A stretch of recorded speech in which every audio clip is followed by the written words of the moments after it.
All right, let's just jump right into it. Today, we're unpacking a mystery that has completely taken over the Brazilian internet.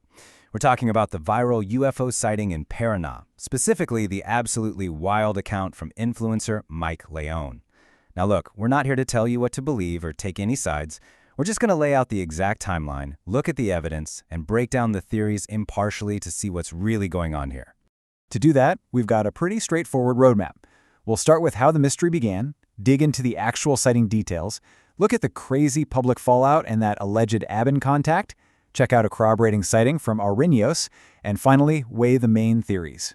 So part 1, the mystery begins. Just an ordinary day taking a very strange turn in Campo Largo. Now, what's super interesting right off the bat is how Mike sets up his baseline credibility. He basically comes out and says, look, I don't work with this stuff. I work with animal rescue, but something unexplainable happened today on the farm and I recorded it.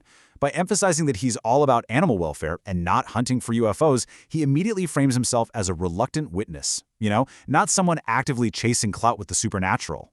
And the way things escalated is absolutely wild when you look at the timeline. It all kicked off in the morning. Mike wakes up, finds his farm animals completely freaked out, his electric fence is broken, and there are these strange tracks leading straight into the dense woods. By daytime, things get even weirder. He starts hearing these bizarre clicking sounds coming from the trees. He actually described it as sounding like someone choking or almost like some weird Morse code, and honestly, he thought it was a jaguar at first. Then, afternoon hits, and an unidentifiable object is literally hovering over his house, making those exact same clicking noises. Finally, nighttime rolls around, the event peaks, and he pulls out his phone to record this glowing object in the sky. Which brings us to part 2, the sighting details. Let's break down the visual evidence of what actually happened that night. So even with a typical low-quality cell phone zoom, you can tell this object was massive. It had that classic round saucer-like shape, emitting multiple brightly colored lights that flashed in a really specific pattern. Mike was adamant that this did not look like any standard commercial plane or drone. And here's the kicker. It was hovering over a super isolated rural area.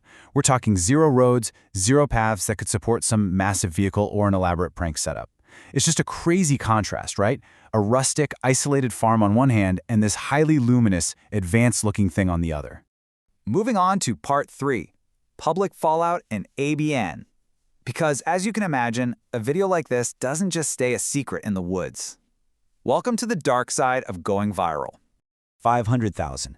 Just to put this viral explosion into perspective, Mike had around 40,000 followers before this all went down. Literally, almost overnight, that audience skyrocketed to over 500,000.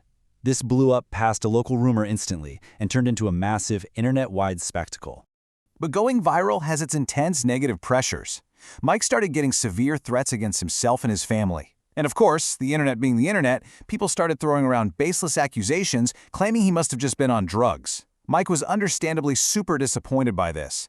He strongly denied it all, pointing out that his whole clean animal rescue lifestyle totally contradicts those claims. It really highlights the human cost here, Your private life instantly becomes public property the second something like this catches fire. But then the story takes a massive geopolitical turn. According to Mike, and he even shared screenshots to back this up, an alleged official from ABN, which is the Brazilian intelligence agency, slid right into his Instagram DMs.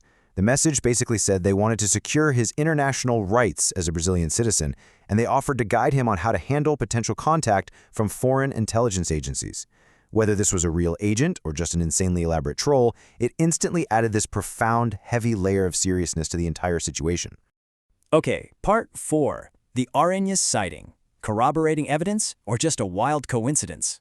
Because just when everyone thought this was an isolated incident on a single farm, the internet uncovers a major plot twist. Check out this eerie connection. We've got a completely separate video recorded near Arinos on Thursday the 28th, so a few days before Mike's encounter. It's filmed by a total stranger showing a bright, unidentified object flying directly toward the state of Paraná. Fast forward to the following weekend, and we have Mike's video recorded on his farm in Paraná, where an object is now hovering and stationary. So you have 2 different days, 2 completely unconnected strangers, but a seemingly identical glowing object heading to the exact same region. Which leads us perfectly into part 5, the main theories. How do we even make sense of this mystery? Let's impartially break down what the internet is actually saying here, because every plausible explanation kind of has its own logical flaw. First, there's the marketing campaign theory. People saying it's viral hype for an upcoming Steven Spielberg alien movie. But getting national intelligence involved and dealing with literal death threats, that is way too extreme for a standard movie promo. Then you've got the AI theory. Sure, AI tools can easily fake videos nowadays, but that doesn't explain the entirely separate physical sighting by a stranger in Ariños earlier that week. What about secret military tech or agricultural drones? Well, agricultural drones are pretty rustic. They definitely don't have the complex, colorful, cinematic lighting we saw in Mike's video. So that leaves the extraterrestrial theory. The multiple sightings, the weird Morse code sounds, the advanced tech, it all points there. But there's a really fascinating counter-argument. The ship looks almost exactly like the UFOs we see in Hollywood movies, which naturally makes a lot of people suspect the whole thing is completely fabricated. And that actually brings up a concept that's been thrown around a lot during this debate, the Hollywood paradox. It's basically the idea that if a real UFO looks exactly like the ones we see in the movies, it paradoxically makes the real sighting seem fake. Think about it. No one is just smart enough to perfectly guess alien technology. So if a real ship looks like a movie ship, either the sighting is a total hoax, or filmmakers have secretly known the truth about alien designs for decades. The sheer cinematic perfection of the object is literally what breeds the skepticism. So looking at the whole timeline, from the broken electric fence to the strange ABIN messages to the matching Ariños video, we are left with a massive puzzle. This whole thing challenges how we process information and verify truth when everything can be faked, but the unexplainable still happens. So I'm going to leave you with this to ponder.